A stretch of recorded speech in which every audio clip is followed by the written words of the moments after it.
La historia oculta de Sudamérica.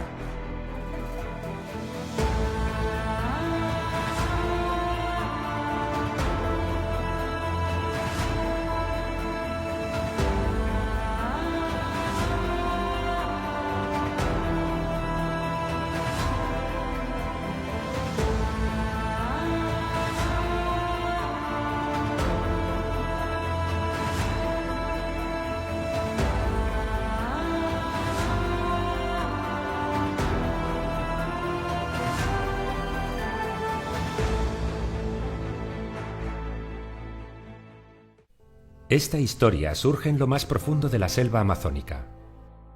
Karl Brugger fue el encargado de registrar y publicar la Crónica de Akakor, obra basada en el testimonio de Tatún Kanara, quien se presenta como el príncipe de la tribu de los Uga Mongulala, un pueblo que tiene recogido todo lo sucedido desde hace 15.000 años, en el lenguaje de los antiguos dioses, desde su llegada procedente de las estrellas, así como la creación de las diferentes tribus indígenas de Sudamérica, la llegada a este territorio del pueblo nórdico europeo de los godos o la de los españoles en busca del Nuevo Mundo e incluso de los nazis de Hitler. Comienza la Edad de Oro con la llegada de los maestros antiguos, así cuenta.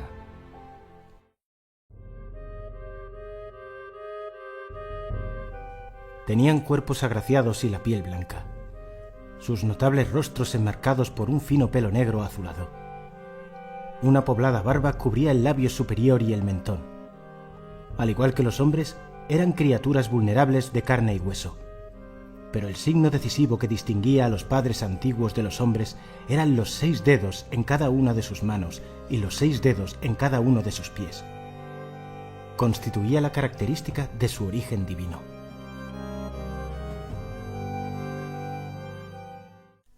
Los dioses escogieron a sus servidores para que vivieran con ellos y les transmitieron sus conocimientos, llegando a fundar la tribu de los Uga Mongulala, que se traduce como las tribus escogidas aliadas. Y como una muestra de su alianza eterna, se mezclaron con sus servidores. Así, los Uga Mongulala se parecen físicamente a sus divinos antepasados, pero sin los 6 dedos en manos y pies. Con sus conocimientos, construyeron primero Acanis, primera fortaleza, situada en México, después Akakor, segunda fortaleza, y por último Akajim, tercera fortaleza. Akakor está situada sobre un valle elevado en las montañas en la zona fronteriza entre los países llamados Perú y Brasil.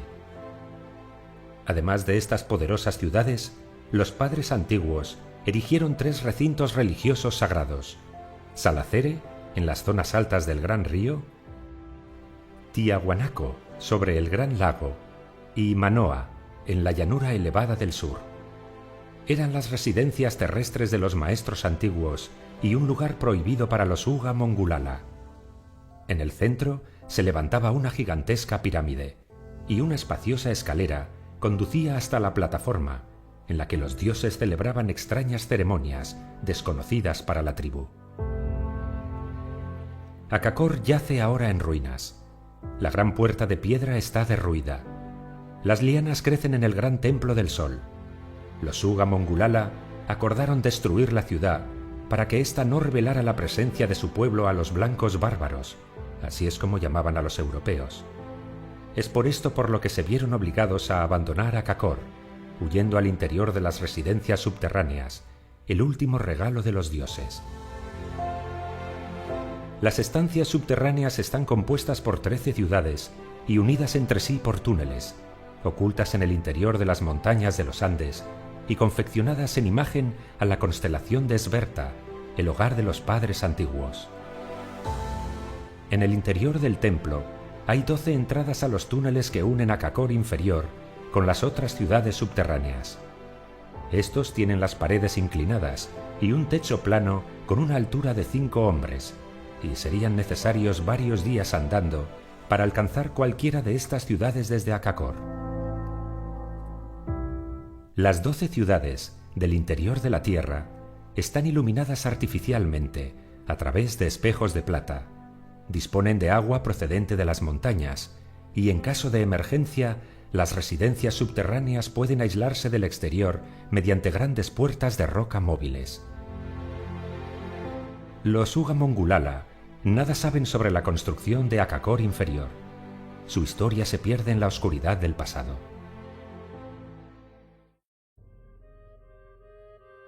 Y los dioses gobernaron desde Akakor.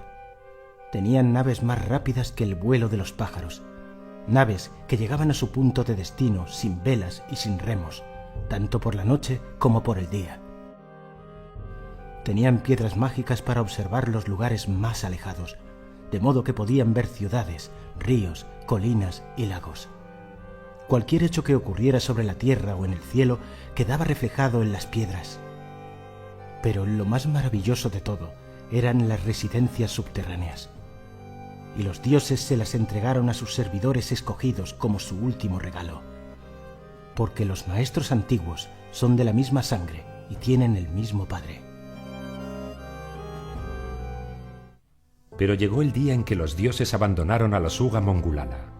En ese momento comienza el año cero de la crónica de su pueblo y también un periodo de oscuridad. En el año 13, que corresponde al 10.468 a.C. de nuestra era, sobreviene la primera gran catástrofe, que afectó no solo a su pueblo, sino también a otras civilizaciones de todo el mundo, y es recogido por muchas culturas. En algunas lo conocen como el diluvio.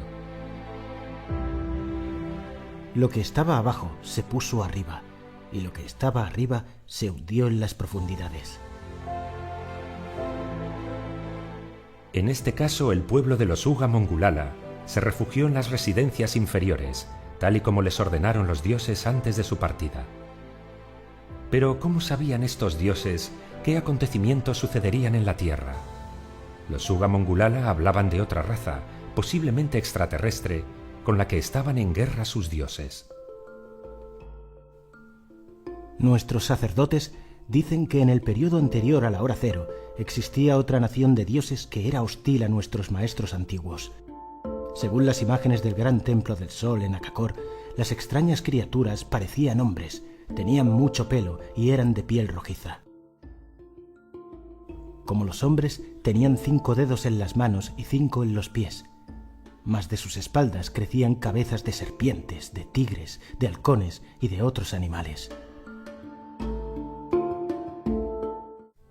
Según narran las crónicas de Akakor, después de esta catástrofe la estructura geológica del terreno cambió y los lugares sagrados de Salacere, Tiahuanaco y Manoa fueron destruidos por la furia terrible de los dioses.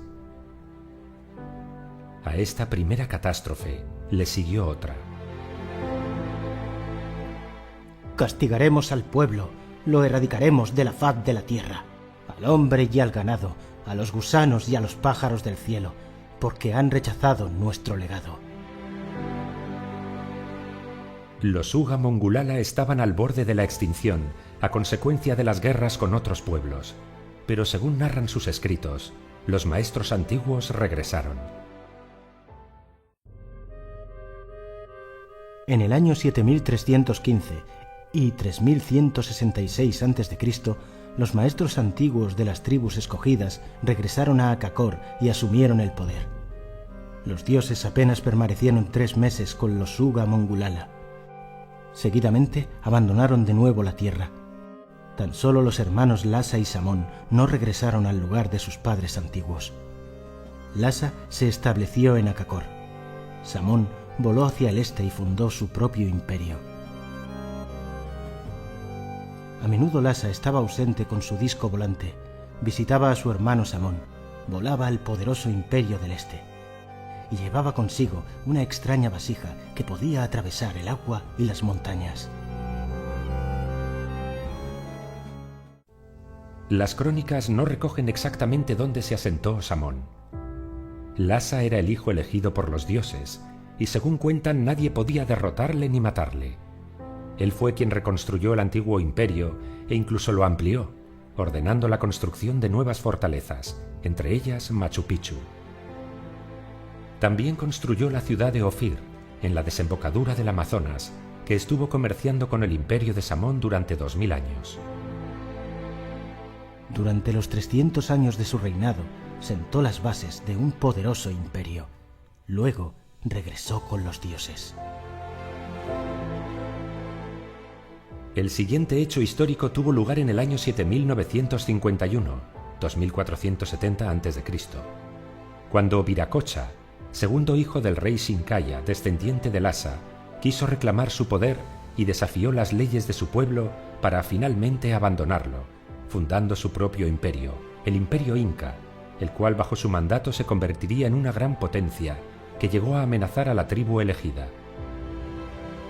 Esta traición fue predicha por los sacerdotes que podían vislumbrar el futuro y sabían interpretar las señales, y sabían que traería consecuencias desastrosas, culminando con la llegada del hombre blanco. Los incas se extendieron sometiendo a muchas tribus y aumentando su territorio en perjuicio del pueblo escogido. Pero sucede un hecho determinante, la llegada de los godos, así es como ellos se hacían llamar, que provenían del imperio de Samón, hermano de Lhasa. Los godos sabían de la existencia de los Uga Mongulala porque en su tradición los conocían como su pueblo hermano. Según los relatos de los godos, también su historia tenía un origen divino. Muchos miles de años después, los godos se vieron forzados por el hambre y por las tribus hostiles a desplazarse hacia tierras extranjeras, y viajaron a las tierras de su pueblo hermano. Así fue como los godos llegaron al imperio de las tribus escogidas, y así fue como se establecieron en Akakor. Ahora existían 2 clanes más una solamente. No hubo ni peleas ni discordias. La paz reinaba entre ellos. No hubo ni violencia ni disputas. Sus corazones estaban apaciguados. No conocían ni la envidia ni los celos.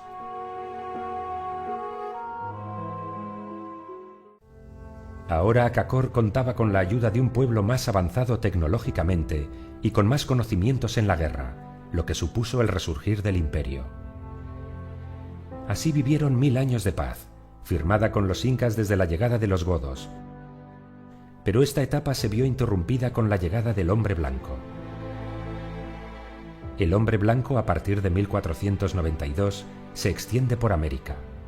La llegada de los españoles, hombres barbudos, causó alegría a los pueblos indígenas, creyendo que habían regresado los dioses después de 6000 años. Pero los sacerdotes, que conocen todas las cosas, que ven el futuro y para quienes nada permanece oculto, observaron signos ominosos en el cielo. Muy pronto se descubrió que las noticias sobre el retorno de nuestros maestros antiguos constituían un cruel error. Los Uga Mongulala se vieron obligados a retirarse a las ciudades subterráneas interiores, abandonando ciudades como la de Machu Picchu. Desde la llegada de los españoles, el pueblo indígena ha visto cómo su espacio exterior ha sido invadido por explotadores del caucho, buscadores de oro y todo tipo de saqueadores, lo que provocó constantes enfrentamientos con los Uga Mongulala. Hacia el año 1936, tras asaltar un asentamiento blanco, tomaron como prisionera a una monja alemana que pronto se ganaría los favores de la tribu y se casaría con el rey del pueblo. Esta mujer, viendo que el pueblo iba desapareciendo poco a poco, viajó a su país en busca de aliados, regresando a Akakor con representantes de la Alemania nazi, con los que firmaron una alianza, mediante la cual se les proveería de material de guerra y soldados para instruirles y así poder hacer frente a los blancos bárbaros. Los nazis no solo buscaban un aliado más que se sumara a su causa, también querían apropiarse de los conocimientos de los pueblos antiguos. Se sabe que a través de los departamentos secretos de la Alemania nazi, Hitler buscaba las entradas secretas al mundo subterráneo, además de tecnología antigua.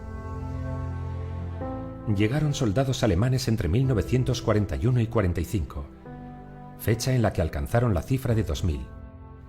Pero al acabar la guerra, las comunicaciones se cortaron y los alemanes quedaron atrapados en Akakor. Estos pasaron a formar parte de la tribu, ya que no les podían dejar marchar por si revelaban la existencia de la ciudad oculta. Después de la Segunda Guerra Mundial, unas 30.000 personas vivían en las ciudades subterráneas. Algunas quedaron desiertas, llenas de objetos y de material de guerra. La luz artificial todavía iluminaba las 13 ciudades de los dioses. Las grandes puertas de piedra todavía pueden ser movidas tan suavemente como hace 10.000 años.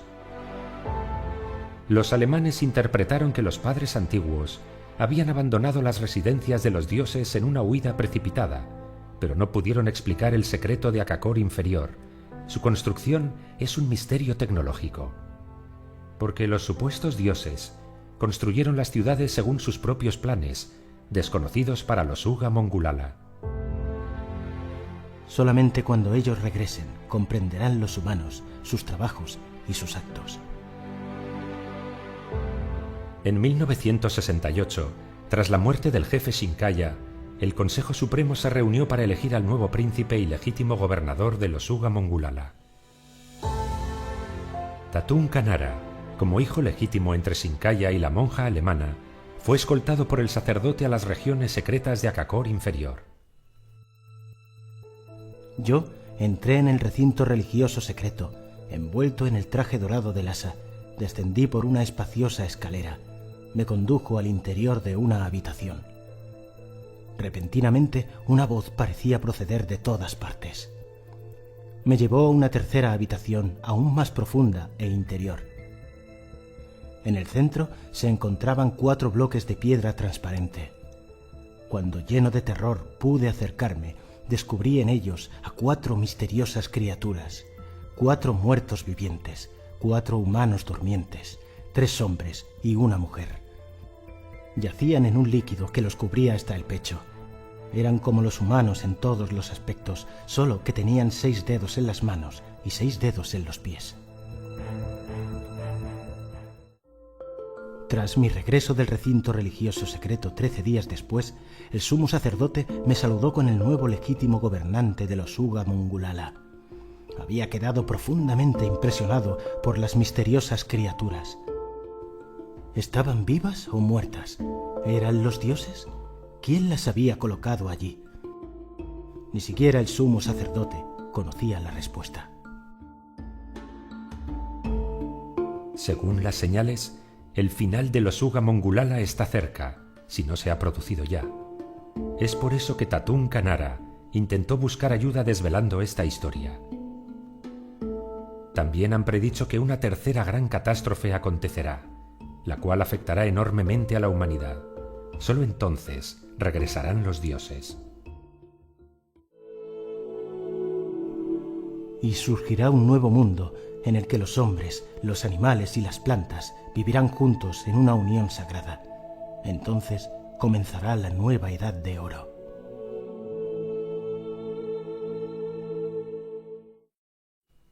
¿Es posible que esta historia sea auténtica?